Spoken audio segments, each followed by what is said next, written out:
Dr. Dustin Gish is professor of Humanities and Political Philosophy in the Honors College at the University of Houston, where he teaches courses in the history of political thought, as well as the college's signature Great Books course, The Human Situation, Antiquity and Modernity. Dr. Gish received his Ph.D. from the Interdisciplinary Institute of Philosophic Studies at the University of Dallas, with a concentration in politics.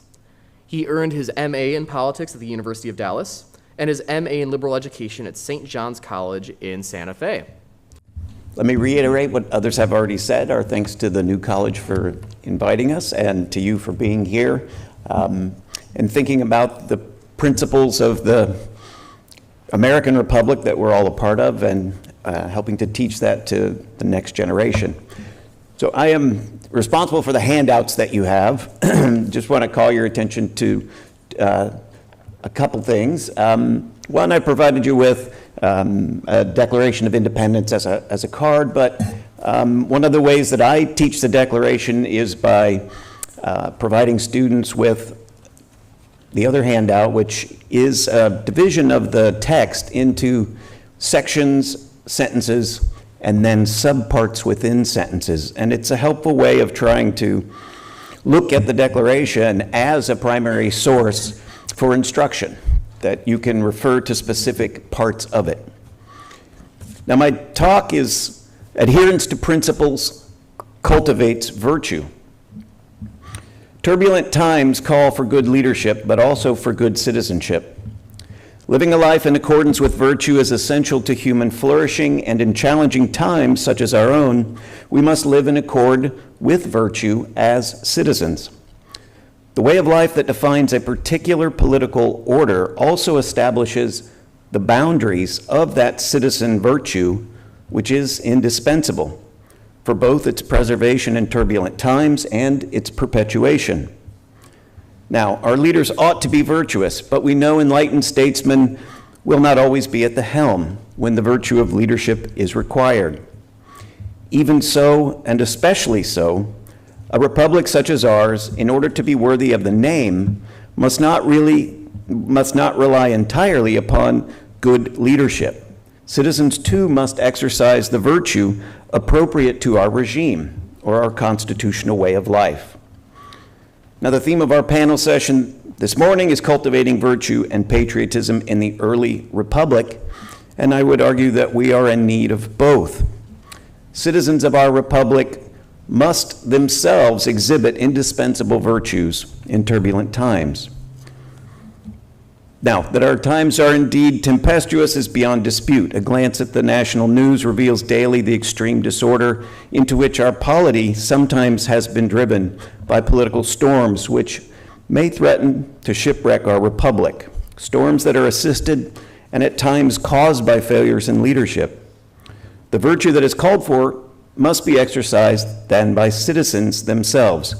Courage and discipline are required, as we have just heard, but so too is prudence, that quintessentially political virtue which Aristotle defined as the faculty to see, through deliberation about particulars, the best possible course of action given the circumstances. Prudence or practical wisdom, in other words, makes possible good judgment in action, not only in our pursuit of what is good for us as individual human beings and as family and friends, but also in choosing what is good for us as a political community, what is better and worse, and at times what is necessary for the preservation and perpetuation of our political order. Prudence is then the indispensable virtue not only of those at the helm, but also of those responsible for sailing the republican ship of state.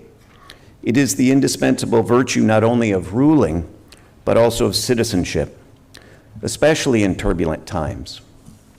Now, this virtue, prudence, of course, is practical in nature, but it is not merely a technical expertise. Neither is it, strictly speaking, theoretical or contemplative.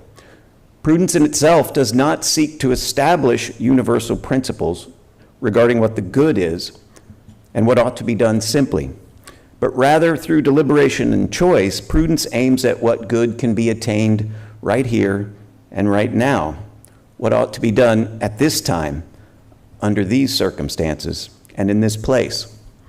Prudence, rightly stood then, is not just improvisational, nor can it be reduced to scripted technical responses to circumstances. Nor does prudence deliberate about or apprehend universal principles. But in deliberating well about what action would be best for human beings regarding particulars, it must take its bearing from principles. Prudent action is guided and tethered by principles. Without principles defining its boundaries, prudence collapses into mere cleverness or expedience or managerial skill. Calculations that may suffice to navigate safely in the face of ordinary obstacles, but cannot be relied upon to sustain a political order in turbulent times. With our American regime, those principles, I would argue, are to be discovered first and foremost in the Declaration of Independence. The Declaration establishes the moral horizon within which prudential political judgment becomes intelligible as virtuous action. The Declaration articulates self-evident truths and principles, those ends towards which good political judgment, prudence, must be directed, and which shine as beacons of light, helping us prudently navigate our ship of state during tempests in a manner that will hopefully and most likely affect the safety and happiness of all of us.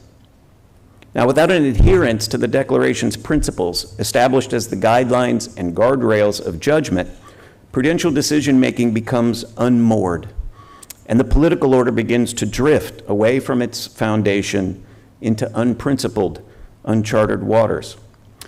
Citizens, tempted by a reliance on the seeming strength of norms or the false promise of technocratic mastery, become complacent or indifferent, losing sight of the principled ends that must govern practical means. And what is worse, while yet preserving its constitutional structure, our polity can be diverted from its proper course by neglect of the Declaration's principles, susceptible to being misled by the sophistry of leaders who counsel the pursuit of self-interest and stability at the expense of justice and right. The vitality and justice of our American political order depend on our preservation of its foundation and its ends through the exercise of prudential judgment as the constitutional means by which to defend, preserve, and perpetuate our pursuit of the enduring principles articulated in the Declaration. Now, to discern those principles, I would argue, we must look more closely at that document which laid the foundation for our political order, our Declaration. And it is altogether fitting that we do so now, not merely because the times are especially turbulent, but because this is the year of our semi-quincentennial celebrations of the signing of the Declaration of Independence in 1776, and therewith the founding of America as a union of free and independent states, and as a new nation.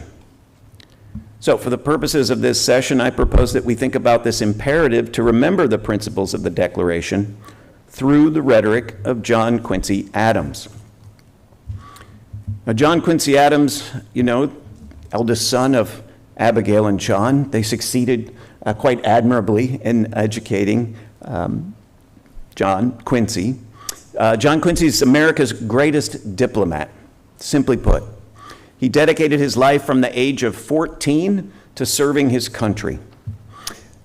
The handout you have in front of you is one of his speeches, his July 4th, 1821 speech to the U.S. House of Representatives. And I'm going to walk through this speech in the hope that you find it useful as a primary text for teaching your students.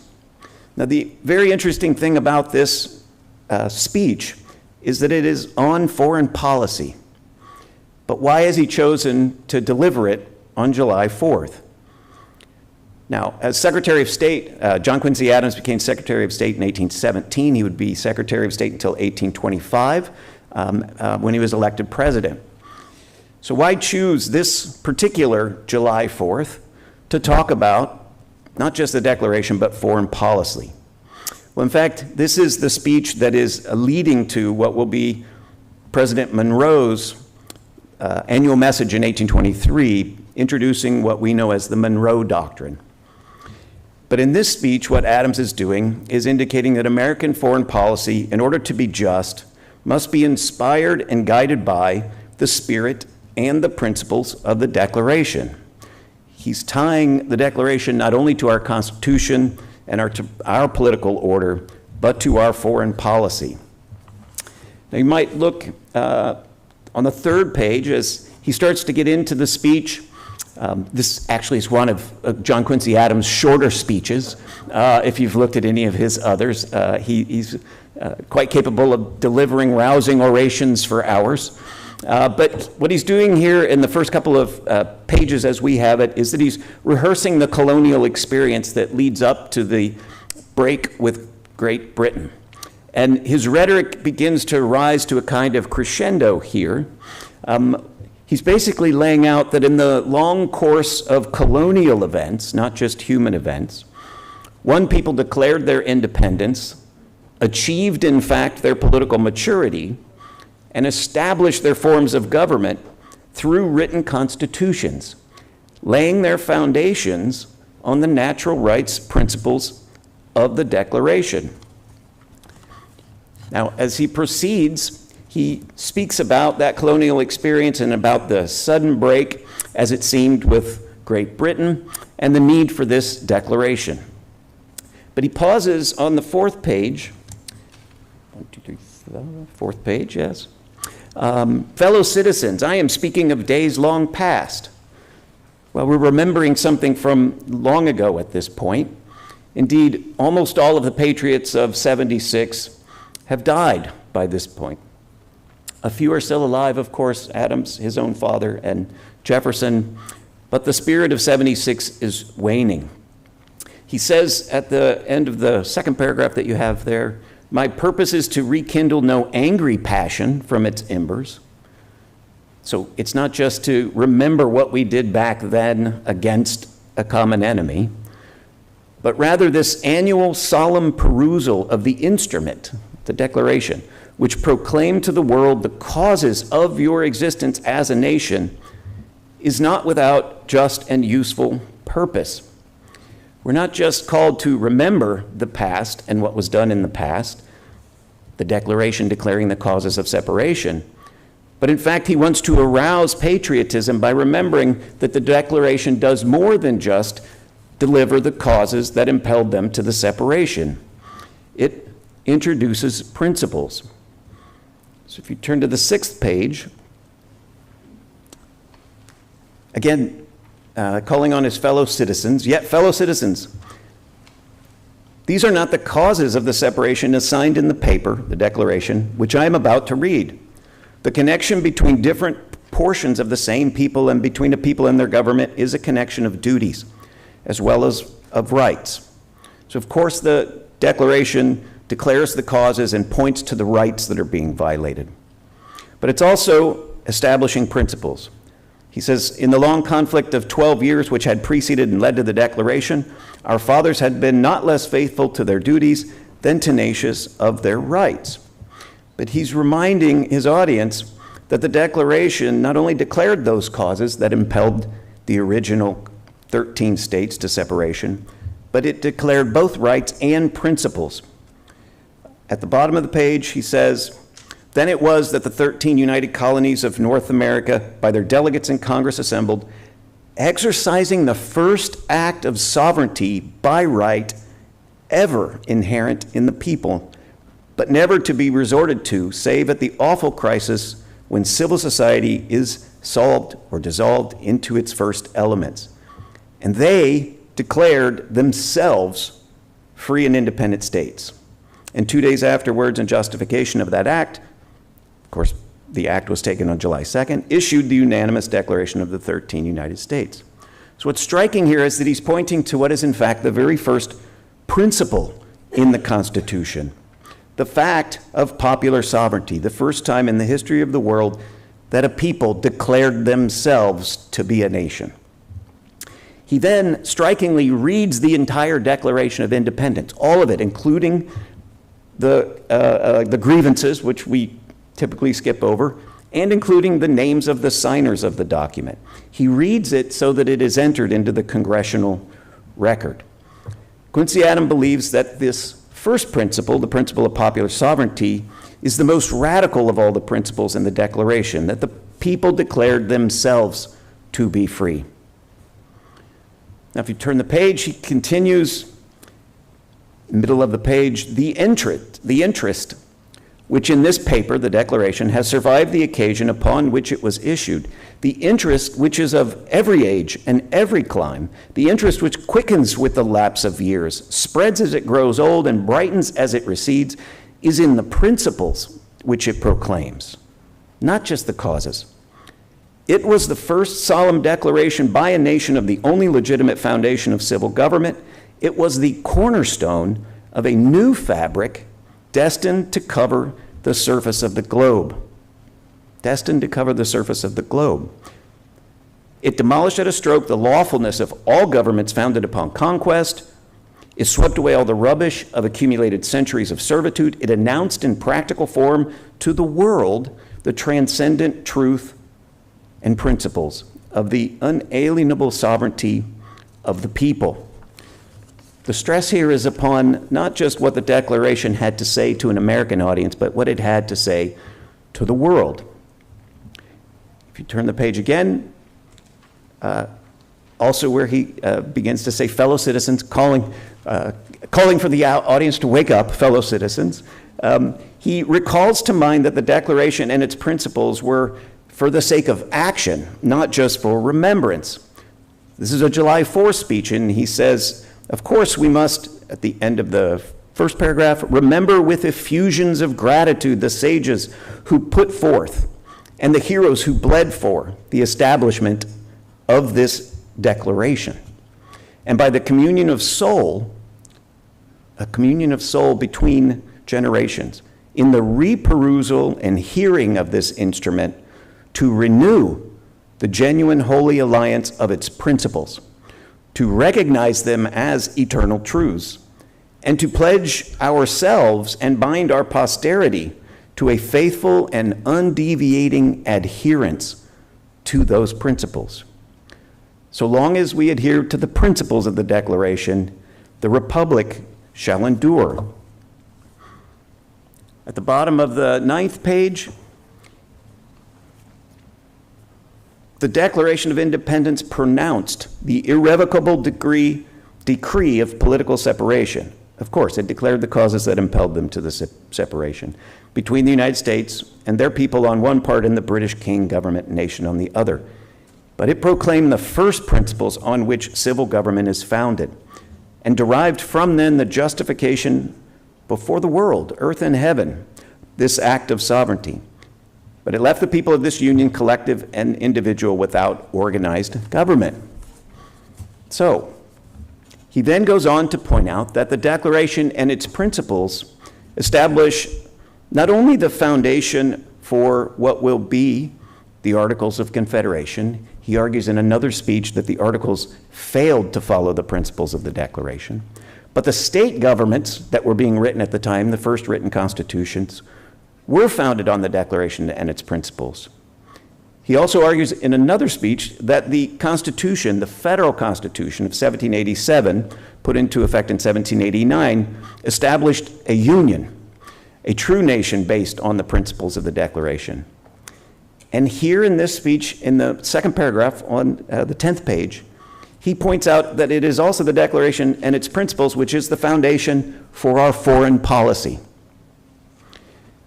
The states themselves were organized, their governments, all in republican forms, all on the principles of the Declaration. The Confederation was unanimously adopted by the 13 states, and treaties of commerce were concluded, in which, for the first time, the same just and magnanimous principles consigned in the Declaration were solemnly recognized. Which is to say that America has done more than declare the causes of separation. It has stated the principles of good government, and it has also made those available to mankind. He asks this question at the bottom of the page. What has America done for the benefit of mankind? Well, let our answer be this. America, with the same voice which spoke herself into existence as a nation, proclaimed to mankind the inextinguishable rights of human nature and the only lawful foundations of government.